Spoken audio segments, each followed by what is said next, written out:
Hezbollah, isang grupong lubos na kinamumuhian ng Israel dahil sa walang sawa nitong pananarget hindi lamang sa mga kawani ng militar at kapulisan, kundi pati na rin sa mga Israeling sibilyan na walang ibang hangad, kundi ang manirahan ng tahimik sa mga pamayanan na makikita sa border ng Israel at Lebanon.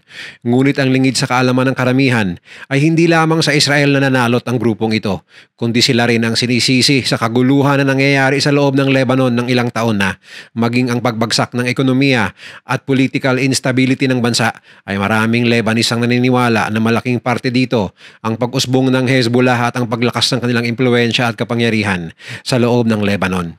Ngunit sa kabila ng pagkamuhi sa kanila ng ibang mamamayan ng Lebanon, kasama na rito ang mga minority group ng mga Kristiyano at maging kapwa nila Muslim na hangad lamang ay kapayapaan at demokrasya. Bakit nga ba hindi kaya ng Lebanese government na sila ay kontrolin o maging patalsikin man palabas ng bansa? Ano ba talaga ang kasaysayan ng Hezbollah at paano sila umusbong sa kapangyarihan sa puntong tila inutil na ang Lebanon na sila ay puksain? Yan ang tatalakayin natin ngayon dito lang sa Mr. Good Vibes! Kahit saan man tumingin ng Israel, napapaligiran na ito ng mga kalaban. Maliban sa hindi matapos-tapos sa pakikipagbakbakan laban sa Hamas ng Palestine at sa Islamic Revolutionary Guards Corps ng Iran, may isa pang mabagsik na kaaway ang Israel sa Middle East na matagal na nilang gustong puksain, ang militanteng grupo ng Hezbollah mula sa Lebanon. Tinaguri ang most powerful non-state military group. Ang Hezbollah na yata ang pinakamalaki at pinakamahirap na kalaban ng Israel bukod sa Iran. Ngunit paano nga ba umangat sa kapangyarihan ng Hezbollah at bakit nga ba walang nagawa ang Lebanon pagdating sa pag-usbong ng grupong ito sa kanilang bansa at sa buong Middle East?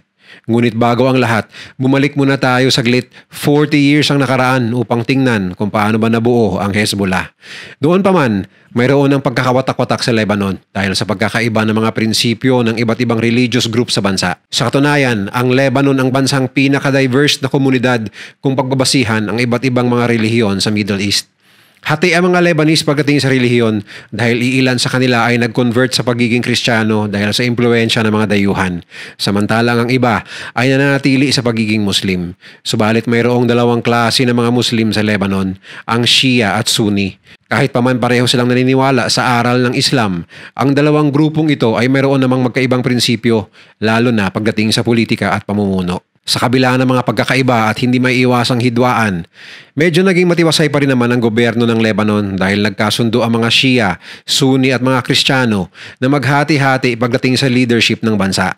Marahil ay nakatulong din ang bulubunduking heograpiya ng Lebanon upang masegregate ang mga grupong ito. Hindi man naging madali, ay napanatili pa rin ng Lebanon ang kapayapaan sa loob ng mahabang panahon. Subalit noong 1970s, unti-unti nang namumuo ang tensyon sa pagitan ng mga Sunni at Shia ng mga Muslim. Nag-iba na rin ang balanse ng gobyerno ng mga panahong yon, kaya naman noong 1975, dahil sa umiigting na init sa pagitan ng dalawang grupo, nabuo ang isang civil war na tumagal ng mahigit 15 taon. At ang kasabay ng kaguluhang ito at instability ng Lebanese government ay ang pagpasok naman ng mga Palestinian sa kanilang bansa. Ng mga panahong yon, nagkakaroon na rin ng matinding sigalot sa pagitan ng Israel at Palestine.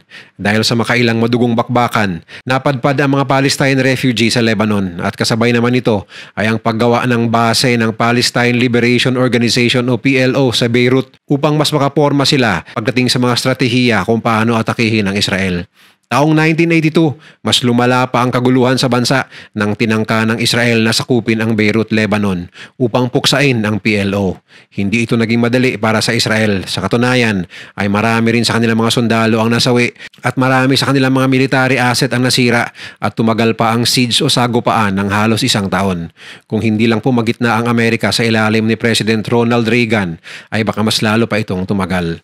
Dahil sa palpak na pagsakop ng Israel sa Beirut, itinuring ito ng PLO bilang isang malaking pagkapanalo. Ngunit ano ang koneksyon ng lahat ng ito sa Hezbollah? Ang civil war sa loob ng Lebanon na sinabayan pa ng bakbakan ng Palestine Liberation Front at Israel na umabot hanggang Lebanon ay ang siyang nag-udyok sa mga Shia Muslims na bumuo ng isang maliit na armed group bilang tugon, hindi lamang sa civil war ng Lebanon, kundi pati na rin sa pagiging agresibo ng Israel. At tinawag nila itong Hezbollah na ibig sabihin ay Party of God. Ang grupong ito ay sinuportahan at inisponsoran ng isang superpower na bansa sa Middle East at ito ay walang iba kundi ang Iran. Kaya naman lalong nagkalakas ng loob ang mga Shia sa Lebanon sa kanilang adhikain. Noong una, ang tanging gawain ng Hezbollah ay gumawa ng mga violenteng krimen laban sa Israel at pati na rin sa kapwa nila Lebanese na salungat sa kanilang adhikain. Naging talamak na ang mga krimen ng Hezbollah simula noong 1982 hanggang sa mas lalo silang lumakas noong 1985. Sa tulong syempre ng pera ng Iran. Sa mga panahong ito ay patuloy pa rin ang civil war sa Lebanon na unti-unti namang dinudumina ng mga Shia at ng Hezbollah. Para sa ibang mamamayan, ang Hezbollah ay naging malabayani dahil sa pagsalba sa kanila laban sa banta ng Israel at sa pagbabalik ng balanse sa Lebanon. Natapos lamang ang Lebanese Civil War noong 1992, ngunit kahit tapos na ang digmaan, ay nanatili pa rin ang Hezbollah sa paghawak ng mga armas kahit pa nagkaroon ng kasunduan noon na ipinagbabawal na ang pag-operate ng mga armadong grupo sa loob ng Lebanon. Sa makatwid, doon pa lamang ay makikita na kung gaano kalaki ang takot ng Lebanon sa Hezbollah. Sa katunayan pa nga, ay nagkaroon pa ang grupong ito ng kapangyarihan sa politika bilang isang political party. Sa paglipas ng mga taon, mas lalong lumaki, lumakas at tumatag ang Hezbollah, hindi lang sa aspetong militar, kundi pati na rin sa political na aspeto. Pero bakit nga ba walang nagawa ang gobyerno ng Lebanon sa pag-angat ng Hezbollah sa kanilang bansa? Matagal nang hindi balanse ang pamahalaan ng Lebanon.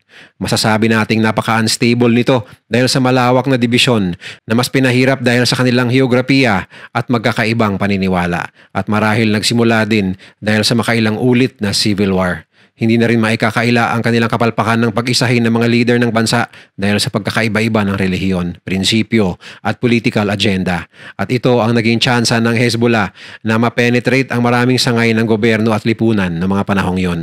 Maraming mga dahilan kung bakit nila inutil ang Lebanon pagdating sa Hezbollah. Subalit ang mga susunod na factors na aking ilalahad ang sinasabing pinakamabigat sa lahat kung bakit mas pinipili ng mga mamamayan at mismong gobyerno ng Lebanon ang pabayaan ang Hezbollah sa mga hakbang nito sa politika at militar, lalong-lalo na pagdating sa laban sa Israel.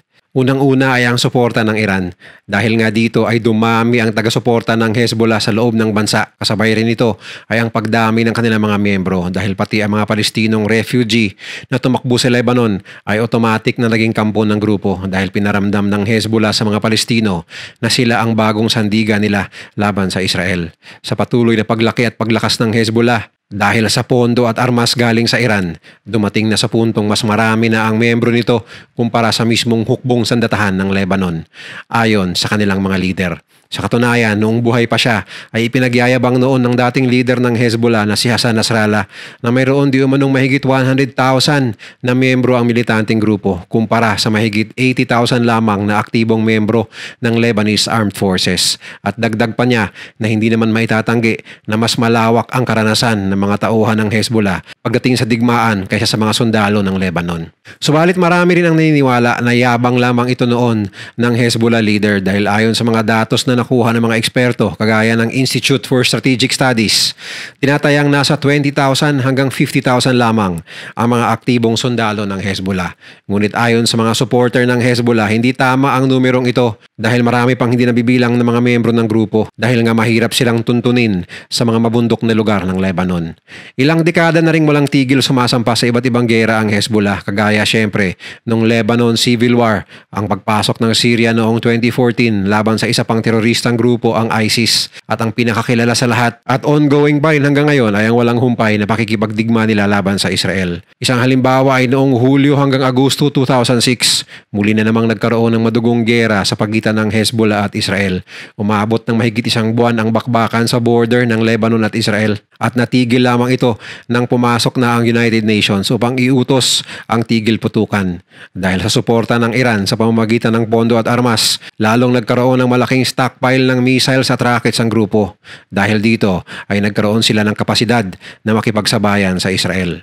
Sa makatwid, maliban sa pagiging mga veterano pagdating sa gera, mas marami rin ang hawak na armas ng Hezbollah kumpara sa mismong armed forces ng Lebanon, kaya hindi nakapagtataka na wala itong magawa laban sa grupo. Ayon sa ibang ulat, mayroon silang mahigit 130,000 drones, anti-tank at ballistic missiles na kayang-kaya makaabot sa Israel.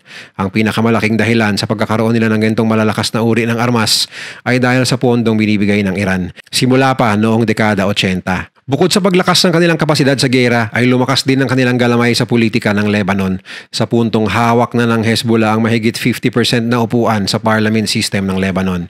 Kagaya ng Amerika na mayroong Democratic at Republican na mga party na nagsasaad kung sino ang mamumuno sa bansa, kahawig din ito ang sitwasyon sa Lebanon, ang caretaker government laban sa oposisyon. Dati, nagsimula lamang ang Hezbollah sa pagiging mga pipitsuging grupo na ang tanging gawain ay ang sundin ang mga utos ng Iran. Subalit sa paglipas ng mga taon, kasabay ng pagdami ng kanilang miyembro para sa kanilang nagkakaisang mithiin, nagkaroon din ng kapangyarihan ng Hezbollah sa pamumulitika bilang isang ganap na political organization. Taong 1992 nang pumasok ang Hezbollah sa lehislatura ng Lebanon. Dahan-dahang lumawak ang galamay ng Hezbollah sa parliament at noong 2018 elections nga ay hawak na ng Hezbollah ang 74 out of 128 seats sa parliament o halos 58% sa kabuuan nito. Kaya naman hindi nakapagtataka na malaki ang impluwensya ng grupong ito hindi lamang sa aspetong militar kundi pati na rin sa mismong gobyerno ng Lebanon. Ilan din sa mga taong nagre-representa sa Hezbollah ay nakapasok na rin sa gabinete at ang iba naman ay nakapasok bilang mga minister ng iba't ibang mga departamento. At sa kanilang pagdomina sa gobyerno ay ang lalong pag-usbong ng popularidad ng Hezbollah sa mga Lebanese, lalo na yung mga taong naniniwala na Israel ang may kasalanan ng kanilang paghihirap at pagkalugmok ng kanilang bayan. Halos 30% ng populasyon ng Lebanon ay mga Shia Muslims na ang dahilan kung bakit nabuo ang grupong ito noon. Kaya naman makikitang malaki na ang suportang nakukuha nila sa taong bayan pa lamang. Ngunit sa paglipas ng mga taon, hindi lang mga Shia Muslim ang lantarang nagpapakita ng pagmamahal sa grupo. Kahit mga Sunni, pati na ang iba pa mga Kristiyano at Druze sa Lebanon ay nakuha na rin ng Hezbollah ang suporta at respeto nila. Simulat sa pool, ang nakasaad sa manifesto ng Hezbollah ay ang patumbahin ng Israel na binansagan nilang mga kampo ng demonyo o complete destruction ng Israel bilang parte ng kanilang resistance. Siyempre, dahil sa kasaysayan ng Israel at Lebanon, hindi katakataka na matutuwa ang mga Lebanese dahil sa layunin ng Hezbollah na protektahan ang kanilang bansa. Sa madaling sabi, nabibigyan ng Hezbollah ng pag-asa ang publiko, lalong-lalo na ang mga mahihirap na Muslim sa bansa. Maliban sa seguridad, marami ding sumusuporta at pumapanig sa Hezbollah dahil sa mga binibigay nilang magagandang serbisyo sa komunidad mula sa pera ng Iran, kagaya na lamang ng healthcare, pagpapatayo ng mga ospital, paaralan at mga infrastruktura at higit sa lahat ang pinansyal na ayuda sa mga mahihirap nilang miyembro, lalo na para sa mga pamilyang namatayan ng kamag-anak na lumalaban sa digmaan. Kung susumahin, gamay na ng Hezbollah ang militar, politika at ang kapakanan ng bansa. At dahil nga dito ay tila lumalabas pa na sila ang tunay na mga pinuno ng bansa. Mayroon namang iba na hindi nagustuhan ang pamamalakad ng Hezbollah dahil sa maaaring maging epekto nito sa Lebanon, lalong-lalo na kapag pumutok ang malawakang giyera sa Middle East laban sa Israel. Nangangamba ang mga ilan sa mga miyembro ng parlamento kagaya ng oposisyon dahil sa walang kasiguraduhang kaligtasan ng bansa, lalo na't hindi pabor ang Hezbollah sa pakikipagkaibigan sa mga Western country kagaya ng Amerika. Bukod pa riyan ay maraming mga modernong Lebanese citizen ang naniniwala na mas tahimik at mas maunlad ng kanilang bansa nung panahon na wala pa ang Hezbollah. Kaya lumalakas ngayon ang movement na patalsikin ang Hezbollah sa bansa. At syempre, ang pinakamalaking rason kung hindi na kinaya ng Lebanon na tibagin ng Hezbollah ay dahil sa all-out support nito ng Iran, mapapondo man o armas. Matagal nang naging superpower ang Iran sa Middle East at kahit anong bansa ay magdadalawang isip na kalabanin ito. Sa lawak ng kanilang teritoryo at laki ng kanilang budget kumpara sa ibang bansa sa Middle East, kayang-kaya nilang pondohan ng anumang armadong grupo tulad ng Hezbollah. At dahil nga sa pagbaback up ng Iran, hindi man direktang makikita kung ano ang tunay na laki, dami at lakas ng Hezbollah, tunay ngang mas malakas pa rin ito kumpara sa Lebanon Armed Forces dahil sa Iran.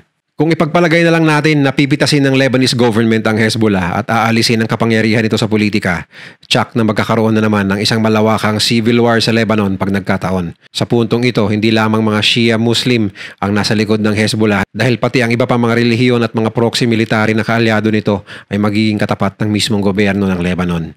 Sa makatwid, hindi lang mahihirapan ng gobyerno sa ideyang ito, baka ito pa ang magiging sanhi ng kanilang pagbagsak. Hindi na kayang maatimpan ng Lebanon ang isa pang civil war dahil makailang beses nang nagkaroon ng civil war sa bansa sa loob lamang ng 4 na dekada. Masyado nang umugat ang Hezbollah sa pwesto pati na sa puso ng ibang mamamayan. Kaya naman mahirap na itong tibagin. Kahit nga ang Israel ay nahihirapan din sa kung paano nila tuluyang supilin ang Hezbollah.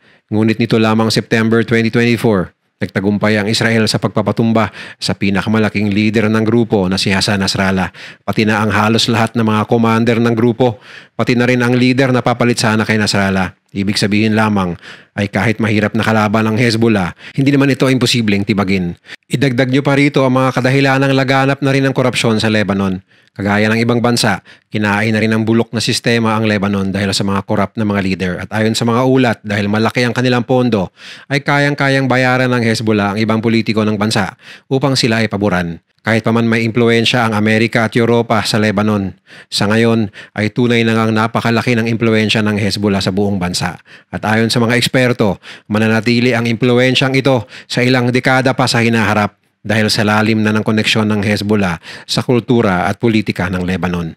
Mahirap mang isipin, ngunit base sa mga pangyayari sa loob ng bansa, walang kakayahan ang Lebanese government na pigilan ang Hezbollah ngayon at sa mga darating na taon.